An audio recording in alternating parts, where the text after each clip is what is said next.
Nightmare Before Christmas, one of my favorite animated movies and my favorite Disney film. Yes, I know that this movie is basically the live, laugh, love of almost any alternative scene, but there's a good reason for that. Because it's a good movie and shut up. Jack Skellington, the Pumpkin King, is tired of the same old routine and wants something new. He discovers a new land called Christmas Town and wants to take the holiday as his own. But what happened afterwards? Ask no one, because this movie doesn't need a sequel as it's perfect as it is. Well, there are comic books and video games that attempt to expand on the story. This brings us to Nightmare Before Christmas, Oogie's Revenge. Tim Burton's The Nightmare Before Christmas, Oogie's Revenge. Because apparently he didn't learn anything the first time, Jack is still trying to find a way to spice up his Halloween. Dr. Finkelstein gives him this long, green, sticky device called the Soul Robber, as Jack ventures out to find inspiration. When he returns, he finds that the town has been taken over by Oogie Boogie, who was brought back by Lock, Shock, and Barrel. Oogie aims to kidnap all of the holiday rulers and become the 7 Holidays King. Most of the other characters have been in hiding, as the town has been overrun by skeletons and ghosts. Which is strange because, they're also Halloween monsters? Hey, Jack is a skeleton too, so what gives? Well, Lock, Shock, and Barrel want Oogie to rule so they don't have to be scolded for their pranks. This brings us back to the movie. Why was Oogie shunned by Halloween Town? In the film, Jack calls him that no-show Oogie, implying that he let the town down when they needed him. But the real reason is that Halloween is about friendly scares. There's a difference between fun scares and hurting people. And that's what Halloween Town is all about. In the song, This Is Halloween, they even say, that's our job, but we're not mean. But Oogie's vision of Halloween is much more dangerous and potentially deadly. Inside his lair in the climax of the film, he has toy soldiers that shoot actual bullets, buzzsaws, and he even attempts to drop Sally and Santa Claus in a pool of acid. Oogie wants the freedom to go as far as he pleases without holding back, and the trick-or-treaters want the same thing. It's possible that these skeletons and ghosts also desire that freedom as well, but wouldn't it make much more sense for the enemies to be themed after bugs, as that's what Oogie's sack is full of? They do this in the GBA game, but not here.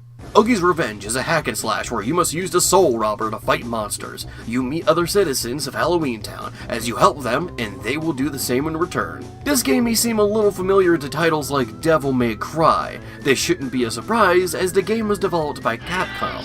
In fact, there are many similarities between Oogie's Revenge and the first 3 Devil May Cry games. Both games go by chapters, you travel through a massive location that you'll occasionally have to backtrack through, combo meters, rankings at the end of each level, similar room transitions, fixed camera angles, a rooftop battle, a fight between 2 similar enemies themed around fire and ice, and one of the earliest bosses is a giant flaming spider, and that's not even everything. But unfortunately, this is no Devil May Cry, as the combat itself is very basic, and unfortunately it doesn't get much more involved than whipping enemies or throwing them around. Throughout the game, you get only 2 other abilities through Jack's pumpkin fire and his Santa outfit. You can also upgrade these abilities at the witch's shop, but that's it. The game doesn't really change outside of this. Though I will say, I love throwing and slamming enemies into each other, and performing that spin attack where Jack says, "I am the Pumpkin King," is also fun to pull off. There also isn't that many options for canceling, which can leave you wide open for attacks. One missed opportunity was to give Jack similar movement options to Dante. It would make sense, as in the movie he is very agile and flexible, but here he's very sluggish and requires the Soul Robber in areas that I'm sure he can manage on his own. Instead, Jack won't stop immediately after running for a bit. After letting go the analog stick, Jack will slide before stopping in place. This can make certain platform challenges annoying, as you can easily fall off ledges if you stop a little too late. I also recommend playing this game on easy, as if you play on normal, killing even the most common enemies takes several hits, thus making the game boring, but on easy it takes far less hits, which makes the game more engaging. Don't get me wrong, I like a challenge, but when the challenge comes from wasting more time, then I have no shame in admitting that I played said game on easy. Also, another thing, who cares? Let people play video games however the hell they want, you dang loser. Most of the chapters are pretty straightforward. I rarely needed help trying to figure out what I was supposed to do next. The map is really helpful as it circles where you're supposed to go next, but there is one exception. Chapter 12 has the clown lose control of his unicycle. The witch tells you that you need a certain tool, but she doesn't specify what. This is meant to be a hint that you're supposed to go to Dr. Finkelstein, but with a vague term like tool, I thought it meant use something in your own tool set. And this is right after getting the Santa suit, so I thought I had to use that. So after trying to stop the clown on my own for 10 minutes, I finally went to the doctor. Then there's an optional secret mission where you must find Igor's missing bone biscuit that he says is by the manhole, so I go to the manhole and fight the skeletons, and it's those annoying ones that throw stuff at you, and having little to no movement options, of course that was a hassle, but I finally beat them, and I got a trophy, but no biscuit. So, fuck you, Igor. I'll just take the tool because people are fucking dying. But despite all of this, I'd say the game is still pretty good. It could have been much better, sure, but it's far from a bad game. It would be much worse, but this is one of those games that gets saved by its presentation. It's very clear that the devs are fans of the movie, because it's very endearing to the source material. Visually, the game is absolutely stunning. The locations are vibrant and do the film justice. The map feels like it's accurate to Halloween Town from the movie. Seeing these locations stitched together makes sense for all the events of the film, and the new locations they add fit pretty well. I like walking in the giant pumpkin. Squishily, squishily goo. The character models are pretty good too, and feel pretty on par with the Kingdom Hearts models. Most of the soundtrack is based on music from the movie as well, with the exception of the song used in Dr. Finkelstein's fight.